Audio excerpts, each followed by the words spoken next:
So as you may have heard, Marvel has announced that they have an Eternals movie in development, and the reason I'm so excited about this is because Thanos is an Eternal. And so today I'm going to discuss the origin of Thanos and who the Eternals are and how they came to be. Thanos was born on Titan, which is a moon of Saturn, of which there are 62 moons. As the Red Skull tells us in Infinity War on Vormir, he is Thanos, son of Eros. Eros was one of the first colonists of the Eternals on the moon of Titan, and he was one of the last survivors of the first Eternal colony on our moon. Thanos' mother was named Sui-San. Now, all Eternals are not purple like Thanos. They look more human, as they themselves are an offshoot of humanity and were created by experimentation on humanity by the Celestials millions of years ago. Celestials are a race of beings we have seen glimpsed in the Marvel Cinematic Universe. Shown here wielding the Power Stone by the Collector, Ego, Peter Quill's father, was of course a Celestial, and the space station Nowhere was a hollowed out head of a Celestial. The Celestials first appeared in Eternals #1 in July 1976. In the beginning there was only one universe, the first firmament. Although perfect, it was alone, and it decided to create life. So the first life that was created were the Celestials, or the Celestial Servants as they were known. There are essentially two groups of Celestials, the Aspirants and the Multicolored Rebels. They had a massive war known as the Celestial War. This war was basically to see who would rule over existence. The war took a toll on both groups, leaving only a few Celestials in the universe. And when the war ended, the first firmament, the first universe, was shattered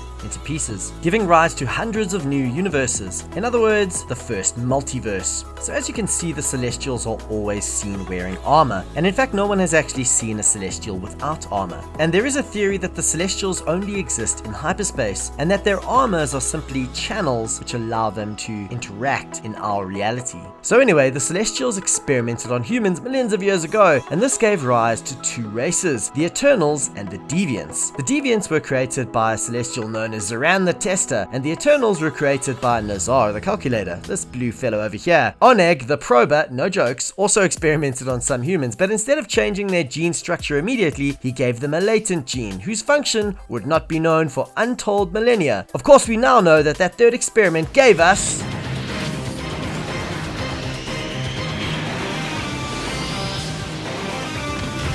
Interestingly, this information was revealed at the back of one of Marvel's What If comics as some additional information. The issue also featured what if Aunt May was bitten by the radioactive spider instead of Peter? Well, I'll tell you what she would do. She would sew her own costume, turn her pastry decorator into a weapon, and take down the evil leapfrog. All in a day's work for Spider-Auntie. So Thanos, although born to eternal parents, Alars aka Mentor and Sui-San, was born with Deviant Syndrome, which is a genetic mutation which gives him his purple skin and his interesting chin, and it also makes him the strongest and most powerful Eternal in history. At his birth, his mother, Sui-San, recognized death in his eyes, and she actually wanted to kill him right there and then, but his father saved him. He didn't have many friends at first and spent most of his time alone, drawing pictures of dead things, although he was known by the rest of his peers to be the smartest kid in school. As he grew older, he became more deranged, and even kidnapped his own mother when he remembers that she wanted to kill him at his birth. But funnily enough, the first time he saw blood, he actually vomited when he was dissecting a lizard for school. However, he becomes obsessed with death and dissection and murder, all those kind of things. His first murder was when he picked up a random couple and just murdered them, and no one had ever even thought of murder on Titan before Thanos pretty much invented it there. In fact, he shockingly murders his own mother in an attempt to understand why he is a monster, rationalizing that this act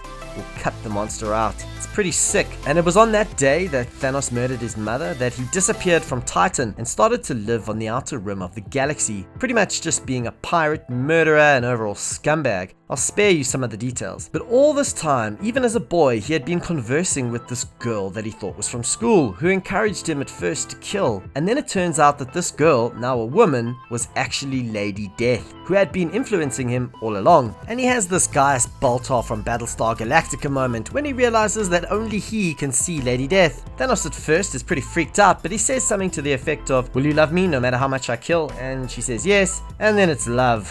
And the first thing he does is go back to Titan, that beautiful colony of Eternals, and launches a massive attack. His father Alars doesn't even have to think who is attacking once the attack starts. He just knows that his son Thanos has returned. After killing everybody, he comes face to face with the last surviving citizen on Titan, his own father, Eros, who had fashioned a special weapon designed to kill Thanos. But Eros, the mentor of Titan, being a good man, cannot bring himself to kill Thanos, his son. So what does Thanos do? Takes the gun from Eros' hand, shoots himself in the head, and says, "You should have made a better gun." So that's pretty much the origin of Thanos. And as you can see, he's an even more insane character in the comics. And I think we're definitely going to have a lot more of Thanos' backstory revealed with regards to his origins in Avengers 4 and Captain Mar-Vell. I personally would love to see some flashbacks of his early life, and it would be incredible if they introduced the character Lady Death into the MCU, as the one pulling Thanos' strings from the shadows, as it were. But it's incredible to think that Thanos started out as an Eternal, and it'll be interesting to see if there are any surviving colonies of Eternals. It appears that Thanos has already laid waste to Titan, but perhaps some of them escaped. Remember, Eternals are essentially immortal, as long as they are not murdered, of course. Thanos even has a younger brother, Eros, who is known as the hero Starfox in the comics. Eros was friends with Captain Mar-Vell, a Kree superhero who in next year's movie will be played by Jude Law. Captain Mar-Vell, aka Carol Danvers, got her powers in an explosion when her DNA was fused with the DNA of Captain Mar-Vell, turning her into a human Kree hybrid. And I think there's a good chance we'll see some of Thanos' backstory played out in next year's Captain Mar-Vell. And as far as I'm concerned, the more Thanos backstory, the better. Average Eternals have superhuman strength and speed, with it being said that the average Eternal can lift 15 tons. Starfox, or Eros, Thanos' brother, was able to psionically levitate or fly by manipulating gravitons around him, resulting in him being able to fly at speeds of around 800 miles per hour. Blah, blah. We're all very fascinated, Whitey. But Thanos is by far the strongest and most powerful Eternal because of his mutation due to the Deviant gene. Thanos has superhuman intelligence and ancient knowledge of the arcane. How did he come to know of the Infinity Stones? How did he know to fashion the Infinity Gauntlet? As with all Eternals, Thanos is immortal, immune to all diseases, and doesn't age. So how old is Thanos? Well, we know Thor is 1500 years old. Is Thanos older? Well, the answer is no. Thor is older than Thanos, but we're just not sure by how much. But the best estimates that could be derived from the comics is at around 500 years old. Oh, and Thanos' real name? The one his mother actually gave him?